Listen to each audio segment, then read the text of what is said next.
ओम नमः शिवाय। आज फागुन मास की अमावस्या तिथि है और दिन है 17 फरवरी 2026 मंगलवार। आप सबको फागुन मास की अमावस्या तिथि की बहुत सारी शुभकामनाएं।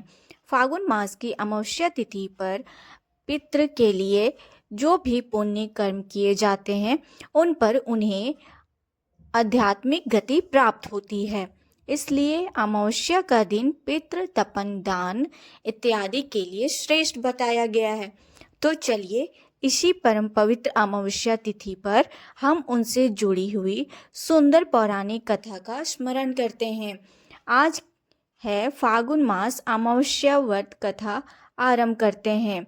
एक समय अनृत देश में धर्मवर्ण नाम से व्यथित एक ब्राह्मण थे। वह महात्मा मुनि के क्षत्र ज्ञान से सम्मिलित होने के लिए पुष्कर क्षेत्र की यात्रा की थी। उस समय व्रतधारी महर्षि ने कलयुग की प्रशंसा करते हुए कहा, हे पुण्य ऋषिगण, भगवान विष्णु को संतुष्ट करने वाला जो पुण्य एक वर्ष में साध्य है वो त्रेता में 1 माह में और द्वापर में 15 दिनों में साध्य होता है। लेकिन कलयुग में भगवान विष्णु का स्मरण करने के लिए 10 गुना अधिक पुण्य प्राप्त होता है। कली में बहुत थोड़ा पुण्य भी कोटि को ना हो जाता। जो एक बार भी भगवान का नाम लेकर दया का दान करता है, दुर्भिक्ष को अन्न देता है, वो निश्चित ही उद्धार लोक में गमन कर जाता है। ये सुनकर देवर्षि नारद हंसते हुए उन्मत्त होकर नृत्य करने लगे। तब सभी सभासदों से पूछा, हे नारद मुनि, क्या बात है? तब नारद मुनि ने हंसते हुए सभी से कहा, आज लोगों का कथन सत्य है, इसमें कोई संदेह नहीं है। फिर भी मैं आप लोग से ये कहता हूँ कि कलयुग में ये 2 बातें अत्यंत मुश्किल है, दुर्घट है। एक जीवा को वश में रखना और दूसरी है शीश नेत्र की निंदा। ये दोनों कार्य जो भी व्यक्ति सिद्ध कर लेता है वो स्वयं विष्णु रूप बन जाता है। इसलिए मैं आपको यहाँ पर नहीं ठहराना चाहता। ऋषि मुनि की ये बात सुनकर यज्ञ का पालन करने वाले व्यक्ति सभी महर्षि अचानक यज्ञ को समाप्त करके सुखपूर्वक चले गए। ब्राह्मण ने भी उनकी बात सुनकर पृथ्वी लोक को त्याग देने का विचार किया। उन्होंने ब्रह्मचर्य धारण की दंड और कमल हाथ में लिया और जटा तथा वल्कल धारी बनकर कलयुग के अनचारी पुरुष को देखने के लिए घर छोड़कर चले गए। उनके मन में बड़ा विस्मय हो रहा था। उन्होंने देखा मनुष्य पाप वृत्ति में लीन हो रहा है, दुष्ट बन रहा है, ब्राह्मण पाखंडी हो रहे हैं और शूद्र शन्य धारण कर रहे हैं। पत्नियां अपने पति से द्वेष रखती हैं, शिष्य अपने गुरु से बैर करता है, सेवक स्वामी के और पुत्र पिता के घात में लगा है। कलयुग में वेदों के विधान ब्रह्मांड दरिद्र हो गए हैं।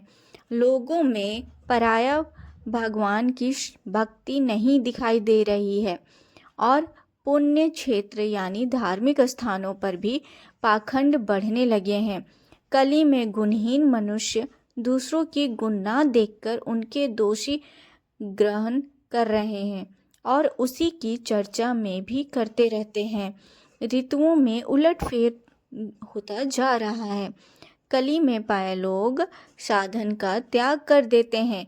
वैदिक कर्मों को छोड़कर इन सब को देखकर धर्मवन को अत्यंत आश्चर्य हुआ और भय भी लगा। पाप से कुल की हानि होते देखकर वो आश्चर्य से चकित होकर दूसरे द्वीप पर चले गए। सभी द्वीपों और लोकों में वितरण करते हुए बुद्धिमान धर्मवन एक समय पितृलोक गए। वहां उन्होंने कर्म से कष्ट पाते पितरों को बड़ी भयंकर दृश्य में देखा। वे दौड़ते, रुकते और गिरते पड़ते थे। उन्होंने अपने पितरों को भी देखा और वे अचानक देखकर आश्चर्यचकित हो गए कि अंधकूप में गिरा हुआ देखा। उनको देखकर वह दयालु धर्मवान पूछने लगे, आप कौन हैं? किस दुष्ट कर्म के प्रभाव से अंधकूप में पड़े हैं? तब पितृ ने कहा, हम श्रीवत से गोत्र वाले हैं। पृथ्वी पर हमारी कोई संतान नहीं है, इसलिए हम सर्द और पिंड से वंचित हैं और इसलिए यहाँ हमें नरक का कष्ट भोगना पड़ रहा है। संतानहीन दूर आत्माओं का अंधकूप में पतन होता है।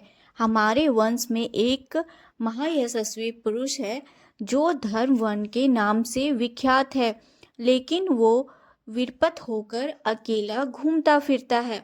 उसने गृहस्थ धर्म को स्वीकार नहीं किया।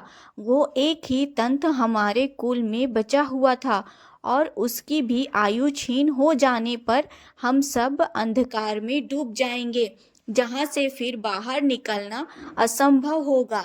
इसलिए कृपया करके आप पृथ्वी लोक पर जाइए और धर्मवर्ण को समझाइए। हम दया के पात्र हैं। उनसे ये कहिए कि हमारी वंश को काल रूपी चूहा प्रतिदिन खा रहा है। एक दिन हमारे सारे वंश का नाश हो जाएगा। तुम एक ही बच्चे हो, तुम मर जाओगे तो संतान परंपर न होने के कारण तुम्हें भी अंधकूप में गिरना पड़ेगा। इसलिए गृहस्थ धर्म का स्वीकार कर संतान की वृद्धि करो। पितरों के ये सारी बातें सुनकर धर्मवर्ण अत्यंत विस्मित हुआ। उसने हाथ जोड़कर कहा, मैं ही धर्मवर्ण नाम से विख्यात आपके वंश का बालक हूँ। यज्ञ में महात्मा नारद मुनि के वचन सुन लिए थे मैंने कि कलयुग में कोई भी रसनेंद्र शीशनेंद्र को दृष्टपूर्वक संयम में नहीं रखता और इसलिए मैं दुर्जनों की संगति से भयभीत हो गया और दूसरे द्वीप में घूमता रहा। इस युग के 3 चरण बीत गए हैं। अंतिम चरण में भी 3.5 भाग व्यतीत हो गया है। मेरा जन्म व्यर्थ बीता है, लेकिन अब मैं आप लोग की आज्ञा का पालन करूँगा। बताइए पृथ्वी पर किस प्रकार से मुझे कलयुग से और संसार के बाधा नहीं प्राप्त होगी। ये सुनकर पितरों के मन को शांति मिली और उन्होंने धर्मवन से कहा, हे बेटा, तुम गृहस्थ आश्रम स्वीकार करके संतान उत्पत्ति के द्वारा हमारा उद्धार करो। 2 भगवान विष्णु की कथा सुनता है, निरंतर श्री हरि की पूजा करता है अथवा स्मरण करता है, उन्हें कलयुग बाधा नहीं पहुंचाता।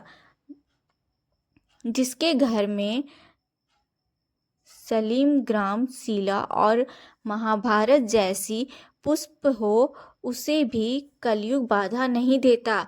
जो वैशाख मास के धर्मों का पालन करता है, माघ मास में स्नान में तत्पर रहता है और कार्तिक में द्वीप दान देता है, उसे भी कलयुग की बाधा नहीं प्राप्त होती।